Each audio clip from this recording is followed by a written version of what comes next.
So you clicked on this video because you want to get 0 ping, huh? You watch your favorite pro players like Unknown Army or Clicks, they run into someone's box, take their walls first try, and get an easy elimination every single time. You wonder how much better you'd be at this game if you had 0 ping. Well, let me be the first to tell you, you guys have stopped at the right place, because in this video today, I'm going to be talking to you guys about how you're going to get the lowest ping humanly possible for your location. We're going to talk about various optimizations that you can do regardless if you're on console, mobile, PC, or whatever the case is. We're going to talk about how you guys are going to get the lowest ping possible regardless. So if you guys are excited for the video, you already know the drill. Please consider leaving a like on the video as it helps get my video promoted more, and also subscribe to the channel if you're new. And for all you lovely people out there that want to go above and beyond to help me out, you can also use code hindog in the item shop. It supports me financially and allows me to continue making these videos every single week. With that said, let's get right into the video. So naturally, the first thing we need to talk about when discussing how to get the lowest ping possible is hitting the root of the problem: your internet provider, your internet plan,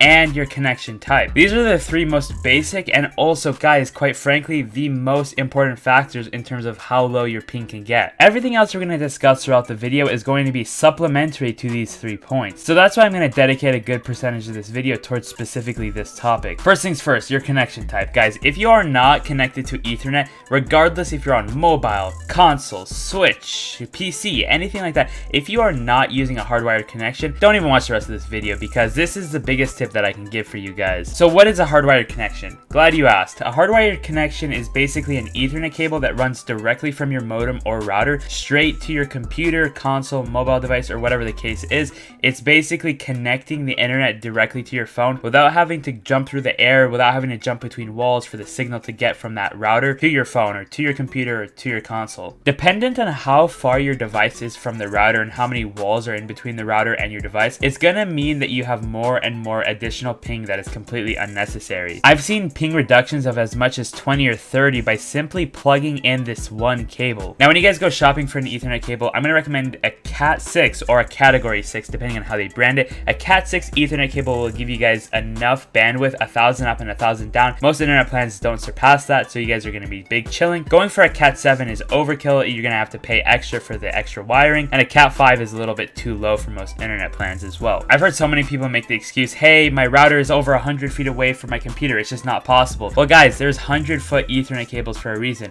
Just plug that in when you're gaming and unplug it once you're done. If you guys want lower ping, you guys are gonna have to work for it. So put in this extra time, 5 seconds to set up every single day, and you guys are gonna be big chilling. Next, we need to talk about your internet provider and your internet plans. While having high upload and download speeds is a solid indicator that you guys are gonna have good internet for gaming, it's not always the case when you're talking about needing ultra low latency. Sometimes an internet provider that provides lower upload and download speeds could actually get you better connections to the Fortnite servers. Alrighty guys, so let me give you guys a personal example here. In my area, I have an internet provider that gives me a gigabit up and a gigabit down, which is 1000 up, 1000 down, but they use cable internet. And when they use cable internet, they are not using fiber optics. This means that it's going to be slower and my ping is going to go higher as a result. The speeds might be perfectly fine, but for the purpose of ultra low latency gaming, it is not the ideal plan for me. That means if there is a fiber plan in my area, even if the upload and download speeds are a little bit lower, I'm still gonna go for that fiber plan instead of this cable plan. You guys should be doubly wary if you guys are using DSL or satellite internet, because that's gonna make your ping higher by 50, 60, or even higher than that. This will mostly apply to people in rural areas, meaning that if you guys live in an urban city or you live in a high population density area, you won't have to worry about this at all. Alrighty guys, so for the next part of this video, I want to be showing you guys how to specifically lower your ping drastically in the creative servers. Now keep in mind, this is only going to work in creative, so if you're looking to farm clips or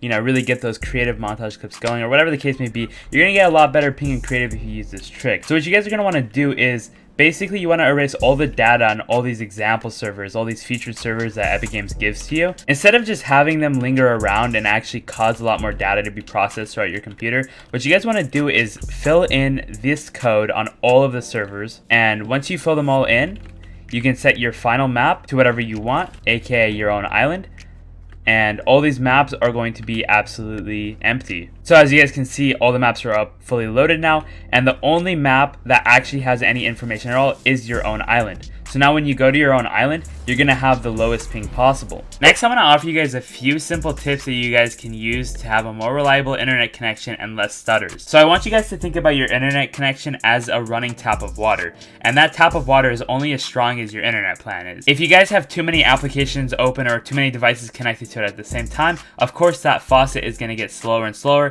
and the power on it is gonna be lower and lower. That's why it's very crucial for when you're gaming, you guys wanna make sure that all excess applications are closed. So I want you guys to open up Task Manager and see what applications are taking most of your internet connection, most of your RAM, and most of your resources, because closing down your background applications could lead to a huge difference. For me, when I'm playing solos, I make sure to close down Discord and any other background applications that might be sucking at my internet, and usually that helps keep a more stable internet connection. Additionally, it's very much worth noting that you guys don't have any viruses on your computer.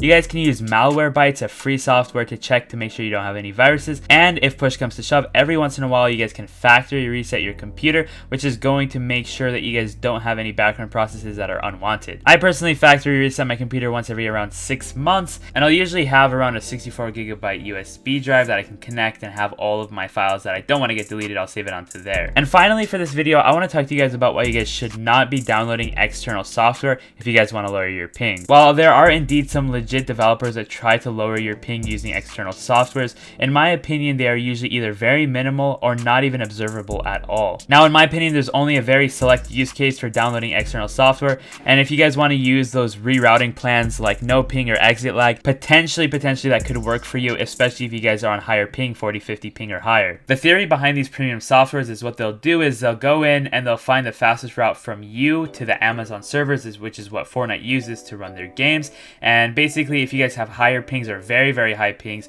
it'll reroute a more efficient path and save you a good percentage of your ping. Once again, this only works if you're on very high ping and you have very unoptimized routes. So if you guys are on low ping to begin with, or even decent ping like under 40 ping, and you're just generally far away from any of the servers, then you guys should not be using this software. Once again, I am not endorsed or sponsored by any of this software, so use at your own risk, and it could be a waste of your money, it could not be, but you guys can never know until you try it out. Alrighty folks, I believe that is going to be all regarding the tips and tricks for lowering your ping.